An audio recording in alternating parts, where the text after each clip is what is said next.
3, 2, 1. We are at 8:30 prep. Welcome to 8:30 prep. We are 8:30 prep. I'm going to say it a couple of times. Oh, it's 8:30 prep after dark. I'm Phil McCaffrey with 3R Prep, and this is our last broadcast on geometry for Shark Week. There's no Shark Week.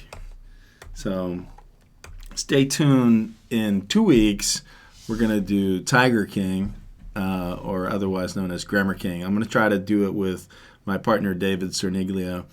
We're going to do some live grammar. We're gonna live stream some Zoom, which will be fun because he is still social distancing at home.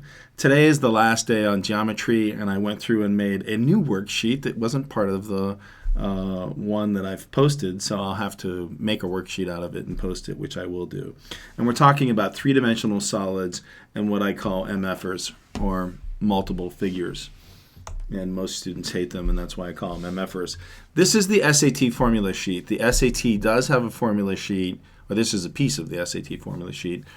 The ACT does not have a formula sheet, and I call solids boxes, balls, and cans. So boxes, balls, and cans. The nice thing that the SAT has put on is a cone and a pyramid as if you really need it. The funny thing is they have 8 or 9 geometry formulas and 2 geometry questions, whereas the ACT has a fair number, as we'll see. For solids and multiple figures, 2 triangles, 2 squares together, there's a lot of going on with geometry. There's typically 4 or 5 of these alone on the ACT, and they're usually right around the beginning of the hard. Occasionally an easy one, which I've thrown on today, and occasionally a really hard one, which aren't really hard. They're usually around the time-consuming middle part of the test. So the one thing I did want to teach today is what I mentioned in quadrilaterals is the three-dimensional Pythagorean theorem. And that is the diagonal of a prism. If I call this point A, this point B, this point C, and then this corner up here, D, the length of A to D is equal to the length squared. The length of A to D quantity squared is equal to the length squared plus the width squared plus the height squared. Or A to D equals the square root of the length squared plus the width squared plus the height squared. If you're a high-scoring student, this is worth knowing that the diagonal of a rectangular prism is the three-dimensional Pythagorean theorem. It hasn't shown up that much. Out of 200 tests that I've studied, I've seen it probably once or twice, but it's just fun to know anyways that the Pythagorean theorem works in 3 dimensions. Real fun. Okay, time to get into some problems. Let me move the board over a little bit for the viewing pleasure. Hotshot Electronics is designing a packing box. Teo, do me a favor. Hold on one second. Would you reach in the bag and grab my calculator? I only have my phone out. I want to make sure I show you how to use a calculator. It is in the bag of live streaming. There we go. Handy dandy TI-84 that somebody left in my office. This is a beautiful one that I actually had to buy the charger for. So at Amazon I bought the charger. All right, back to Hotshot Electronics. They're designing a box. Okay. A box is also a rectangular prism, length times width times height. They generally only ever ask 2 things about boxes, and that is the volume and the surface area. And that's about a 4-to-1 ratio, volume being the big one. And this is a volume one. The box is a rectangular prism. I wanted to point that out. A prism just means a 3-dimensional shape of like a polygon. It has a length of 45 centimeters and a width of 30, and its volume is 81,000. So we have 45 length times a width of 30 times the height equals 81,000. Simple algebra from here. We divide 81,000 by 45 times 30. And one thing that I've taught some of my students to do is simply type those numbers directly in. So let's clear our calculator out, type in 81,000, and we're going to divide that by the quantity of 45 times 30. You don't have to do 45 times 30. Try to do your math all in one step across the calculator if you're very good at the calculator. because the calculator is better at arithmetic than you are, and that is 60. Answer choice B. It's only a 17, but that's really in 3 dimensions. As low as 3 dimensions get is right at the end of the easy. On the SAT, they're mixed throughout. They're generally not going to be a 3-dimensional one, so I don't know why they give all those formulas. They're generally just triangles. All right, a 29, so halfway through the mediums. Cube A has an edge length of 2 inches, and cube B has an edge length of double. Ooh, I love that word. Double's a big word on the ACT and the SAT. What is the volume in cubic inches of cube B? So we have 2, and it's a cube. As we've talked about before, length times width times height is 2. And so 2 cubed, before there were exponents, we called the exponent 3 cubed. We came up with a 3 later, so we use the word cubed. This is doubled, so it's 4 cubed.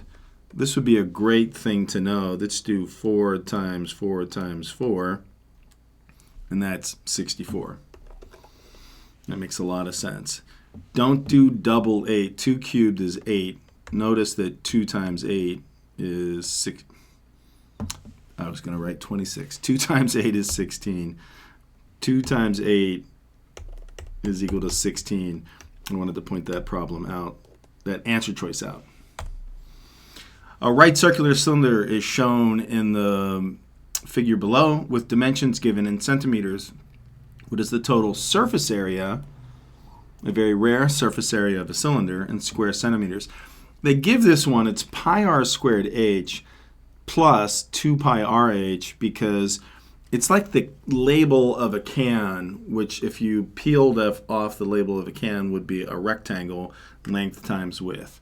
So the radius and h is the height, so this radius is 10. That's what makes this a 31, is that they give you the diameter and you literally have to divide 2 by 2 to get 1. I mean, that makes it a 31 because it's on the edge of becoming hard.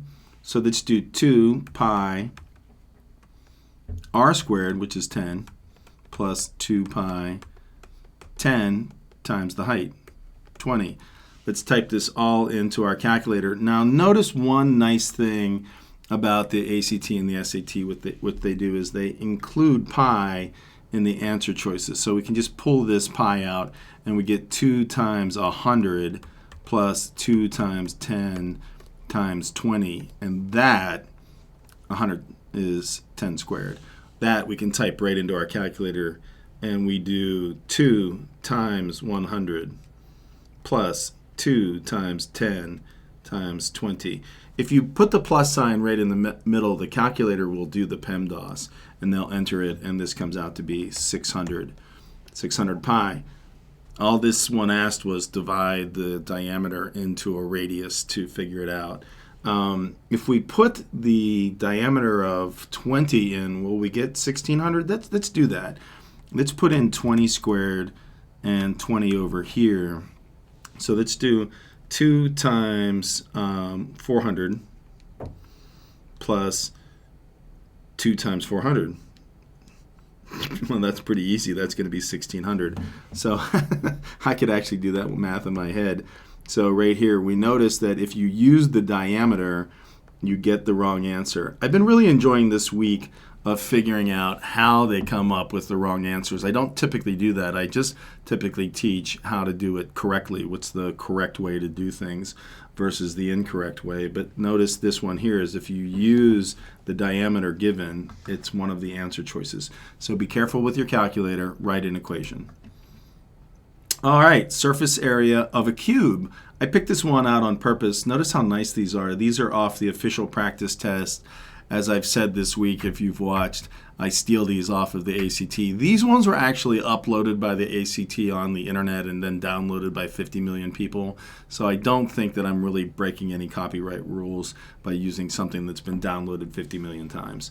Surface area of a cube with an 8-inch edge, an 8-inch cube. So here is the cube.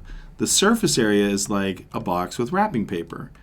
So we find the surface of one face of the cube. And 8 times 8 is 64. And then we do 6 times 64. If you know my last digit math theory, you know that the answer is already 384 because 6 times 4 ends in 4. But let's do 64 times 6, and that's 384. All I had to do here was know the perfect square of 8 times 8 is 64.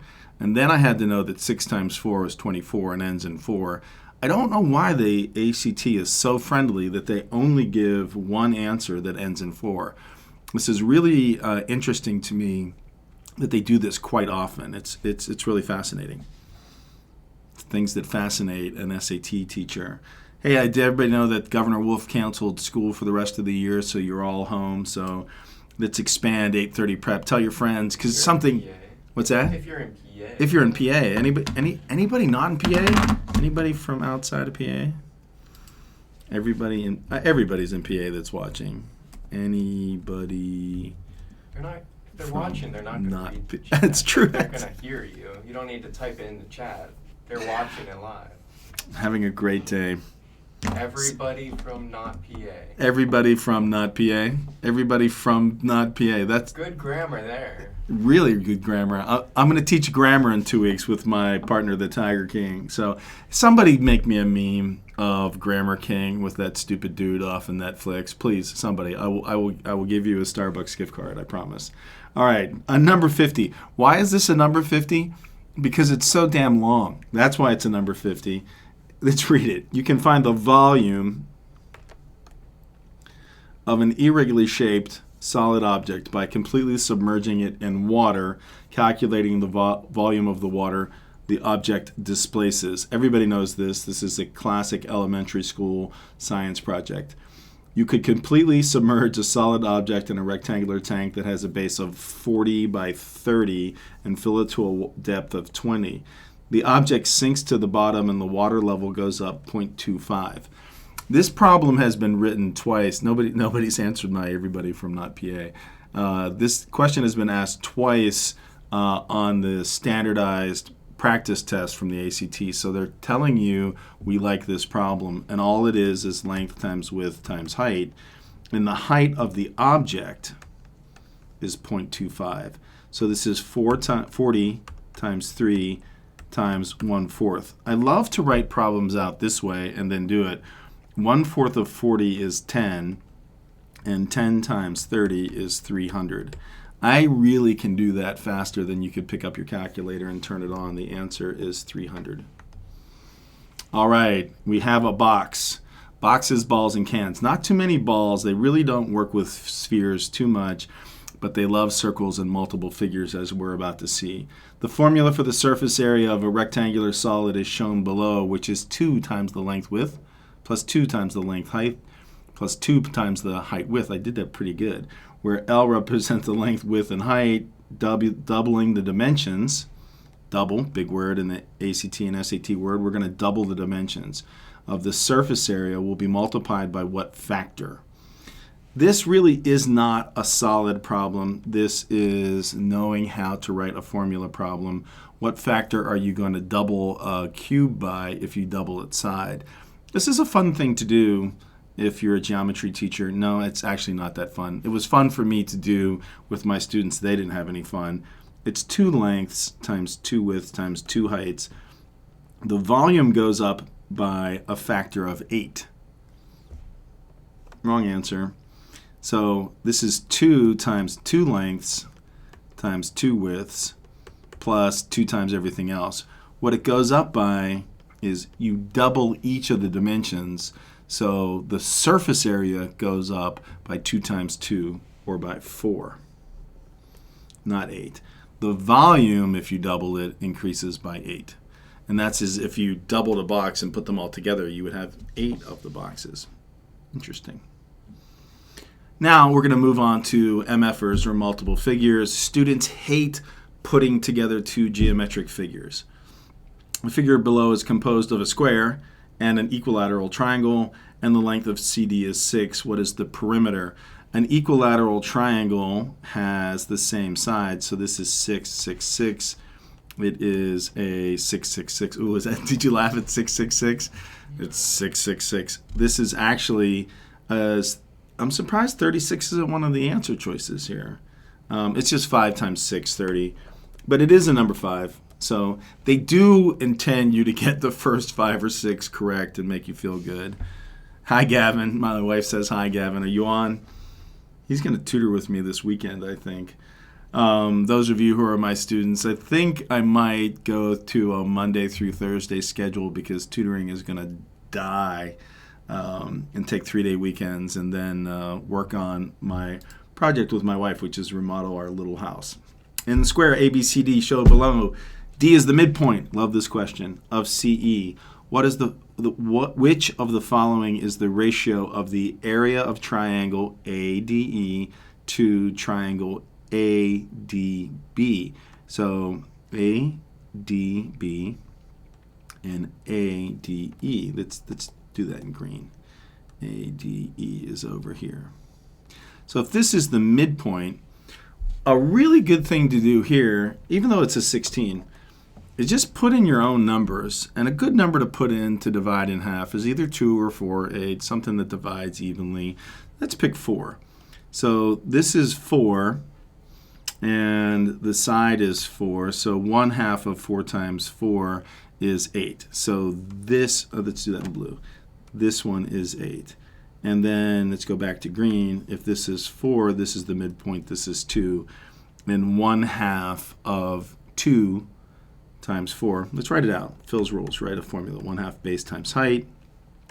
1/2 2 times 4 equals 4. 1/2 of 4 times 4 equals 8. So it is 4 to 8, or 1 to 2. It's a 16. It's not meant to be hard. It's not meant to be hard. Slurp camera, Teo coming up. Slurp camera. Is everybody as bored as I am with are you getting bored? Are you bored? Are you bored? I mean, yeah. This is getting really boring. The world's going to suck if it stays this way. All right, multiple figures. Here we have one of my favorite, which is 2 semicircles. The figure below consists of a square and 2 semicircles. A semicircle is a half of a circle. If you have 2 semicircles, you have a whole circle. So this diameter is 8. So the circumference, it wants to know what is the outside perimeter. So we're going to get one side of the one side of the square, and then the circumference of the circle. That's the outside. Phil's rule number 1, read with your pencil, underline. Underline outside. There's a lot of students here who throw in the wrong answers. So we've got 8 and 8. It's going to be 16 plus, and we know from yesterday's circle that their circumference equals to pi d, or 8 pi. The worst thing you could do here is add the 2 inside and get 32. So it is 16 plus 8 pi, or b. Truly, one of the most missed problems ever on the ACT is this one. Pay attention. It's got some really good keywords. Joe's got. Hey, Joe's on. Joe, I heard from your mom today. How you doing, buddy? In the figure below, points E and F are the midpoints of point A of side AD and BC. Midpoint. If you ever see the word midpoint, we've talked about this. It means halfway. Let's teach a really quick lesson about a rectangle, and a square is a rectangle. If you split a rectangle into half diagonally, you've split it into 2 pieces, 2 equal pieces. If you split it diagonally this way, you have also split it into 2 equal pieces. So this problem right here has a midpoint and then some diagonals. Let's go back to it. And it says it's the midpoint. So let's just draw a line straight down. Love smartboards with the line feature. This is great. So the diagonals here, can we change the color of the line? Oh, I didn't even know I could do that. That's kind of thick. Let's do it anyways. I discovered something new. Look at these diagonals. So really, really nasty. That's really big. All right, we'll go back to black. This cuts it into half. And this cuts the half into half. That was really real bad now. This is looking really terrible. This is some terrible video. I think we're gonna have to erase all of that. Hold on a second. Let me just get rid. Wait, ooh, it's all different. This is kind of cool. This is called a grouping tool. Oops. Oh. No, I gotta go over here. Wait, I gotta group this stuff. If I group all this, no, I won't do it. Let's see if it'll group it together. Oh, too bad. Let's just get rid of let's see if it let me. Yeah, there it goes. That's what I wanted to do. Okay. All right, we've split this bad boy. Let's use a color. Let's split it in half, and split it in half, and split it in half, and split it in half, and split it in half. If you've noticed, I've cut this up, and it makes 8 equal pieces. And so if I erase them all, what we have is that each of these little pieces here is 1/8. 1/8, 1/8. And then there's 2 pieces in here that are 1/8. So if we counted them all up, I'd have 1, 2, 3, 4, 5, 6 that are shaded, and 1, 2 that are not. So the non-shaded area to the shaded area is 2 out of 8 pieces, 2 to 6. Really lengthy explanation for a really bad problem. I literally have to do this problem at least, I don't know, I wish David was watching. I'm doing really good, Joe. Thanks for asking.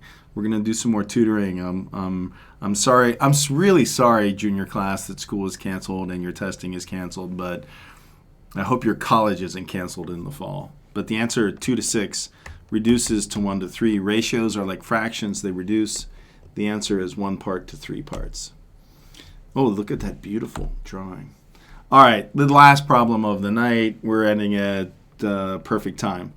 This is a classic, and Gianna is installing cabinets. The cabinets are 2 feet wide and 2 feet deep. So this cabinet is 2 feet, and there's a 12-foot long wall. And it wants to know she will install tile on the portion of the floor that is not covered by the cabinets. So this is the portion of the floor covered by cabinets. What is the area of the square feet of the portion of the floor not covered by the cabinets? Classic MFer, and that is they take a big area and you've got to subtract the small area. So let's find out the dimension of the big area, and that is 12 times 15. Or I can just make this dimension 15 minus 2, which is 13. So the big area, just take out those side cabinets, is 13 times 12. But let's do 15 times 12. And that equals 180.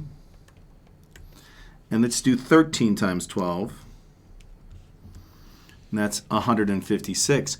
Well, I still have cabinets in the center part here. So 156 is wrong and 164 is wrong. When we get to the harder problems, this is a number 34. It's at the end of the medium, at the beginning of the hard. I like to stop halfway through a problem and eliminate wrong answer choices. So if 156 is wrong, it's going to be bigger than 72 just because these cabinets are only 4 feet by 4 feet.